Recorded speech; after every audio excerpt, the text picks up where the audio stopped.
Ce jour-là, dans l'arène redoutable du direct télévisé, Apolline de Malherbe, journaliste d'exception reconnue pour son sang-froid et son aisance incomparable face aux personnalités politiques, s'est retrouvée au cœur d'un moment inattendu, presque suspendu dans le temps.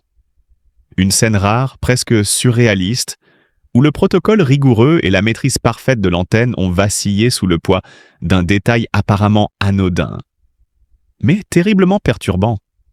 François Bayrou, figure emblématique et respectée du paysage politique français, incarnait ce jour-là l'élégance tranquille d'un homme d'expérience et de sagesse.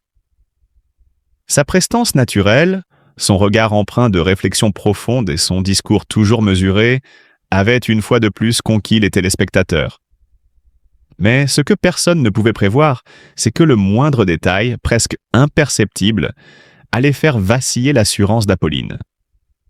Au fil de l'entretien, alors que la discussion s'orientait vers des sujets brûlants d'actualité, le regard d'Apolline s'est soudain figé, trahissant une déstabilisation intérieure qu'elle maîtrisait pourtant si bien.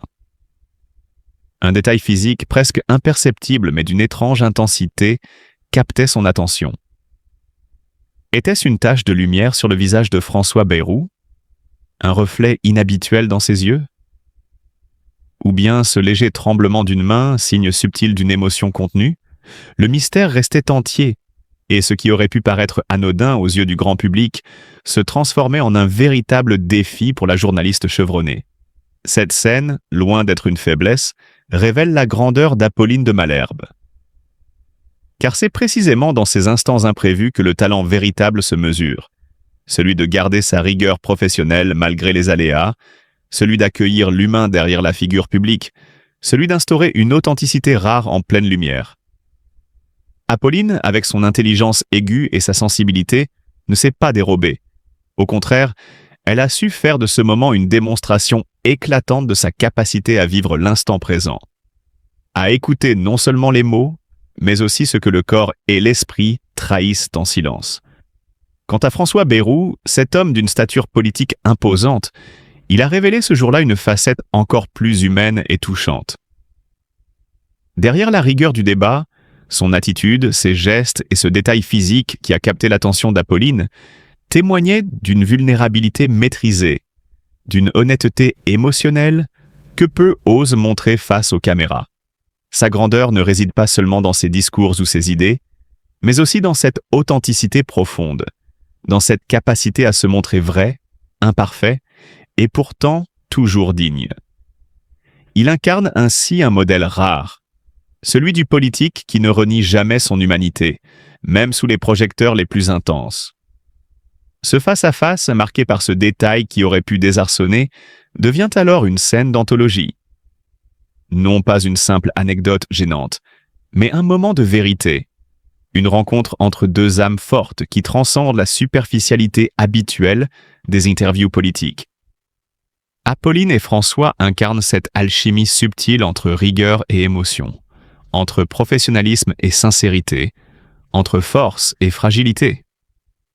Juste besoin d'une... Le moment de malaise inattendu d'Apolline de Malherbe face à François Bayrou en direct sur BFM TV. Ce mardi 27 mai 2025 restera gravé dans les mémoires des téléspectateurs de BFM TV, mais pas uniquement pour le contenu de l'interview. Ce jour-là, Apolline de Malherbe, figure emblématique du journalisme politique, recevait en exclusivité François Bayrou, Premier ministre et bras droit incontournable d'Emmanuel Macron. Une rencontre très attendue, promettant des échanges riches sur les défis économiques du pays, la colère persistante des taxis et les efforts demandés aux Français dans une période tendue. Pourtant, derrière le cadre rigoureux du plateau et la solennité des débats, un incident a brusquement attiré tous les regards et suscité un léger malaise, révélant la fragilité parfois insoupçonnée des figures médiatiques que l'on imagine toujours impeccables. Tout a commencé par un détail apparemment anodin, une quinte de toux, discrète au début, qu'Apolline tenta de maîtriser avec toute la délicatesse dont elle savait faire preuve. Mais le mal semblait tenace, et cette petite gêne a rapidement pris de l'ampleur, devenant difficile à dissimuler. Plusieurs fois, la journaliste s'est forcée à poursuivre. serrant les dents, espérant que cet épisode ne viendrait pas perturber le fil de son interview. Pourtant, à mesure que François Bayrou déroulait son discours sur les économies à réaliser par l'État et les tensions sociales, l'atout s'est imposé, presque rebelle, sur le plateau. Apolline, tout en essayant de garder son professionnalisme, a dû, à un moment crucial, interrompre le Premier ministre. C'est dans cette coupure que la gêne est devenue palpable pour tous ceux qui regardaient en direct. Les yeux légèrement embués, la respiration coupée, elle a murmuré, presque en s'excusant, cette phrase simple mais lourde de vérité humaine. Juste besoin d'une... laissant planer un suspense, avant de se résoudre à prendre une pause nécessaire. Ce bref instant, suspendu dans le temps, a rappelé à chacun que derrière le masque impassible des médias, la nature humaine reprend toujours ses droits. Une journaliste reconnue, habituellement aussi assurée qu'une chef d'orchestre, confrontée à un corps qui refuse momentanément d'obéir, a offert au public un moment de sincérité rare. Ce petit accroc, loin d'entacher la qualité de l'entretien, a au contraire humanisé Apolline de Malherbe. Elle est redevenue, pour quelques secondes, cette femme sous pression, devant mener une interview capitale, mais aussi simplement une personne qui doit composer avec ses limites. Du côté de François Bayrou, la réaction fut tout aussi révélatrice. Homme politique expérimenté, il a su maintenir son calme et son aplomb, attendant patiemment que la journaliste retrouve son souffle, avant de reprendre son propos avec une bienveillance perceptible. Ce geste discret a montré une complicité silencieuse entre deux professionnels, partageant le même respect du travail et de l'audience. Sur les réseaux sociaux, ce moment d'imperfection a déclenché une vague d'émotions et de commentaires touchants. Les internautes, toujours friands d'instants de vérité dans le monde souvent glacé des médias, ont salué le courage d'Apolline et la spontanéité de cette pause inattendue. Pour beaucoup, ce fut un rappel que la rigueur journalistique ne peut parfois venir sans un brin d'humanité.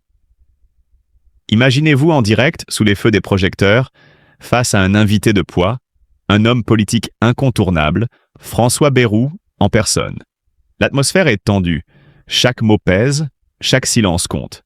C'est précisément dans ce décor que notre journaliste aguerrie, Apolline de Malherbe, se retrouve soudainement prise dans un moment des plus inattendus. Alors que l'entretien bat son plein, voilà qu'un léger inconfort s'invite. Apolline se fait surprendre par une quinte de toux tenace. Sans perdre son sang-froid, elle glisse avec une sincérité presque complice. « Je vous écoute parfaitement. J'ai juste besoin d'une pastille pour la toux. Ce n'est absolument pas pour vous couper la parole. » Ces quelques mots, simples en apparence, suffisent à dévoiler l'humanité derrière la façade professionnelle. Un instant suspendu où la tension politique rencontre la fragilité humaine. François Bayrou, avec cette élégance qui le caractérise, ne manque pas de rebondir. « J'aurais dû vous en apporter !» Une pointe d'humour discret qui détend subtilement l'atmosphère, tout en montrant la complicité naissante entre intervieweur et interviewé.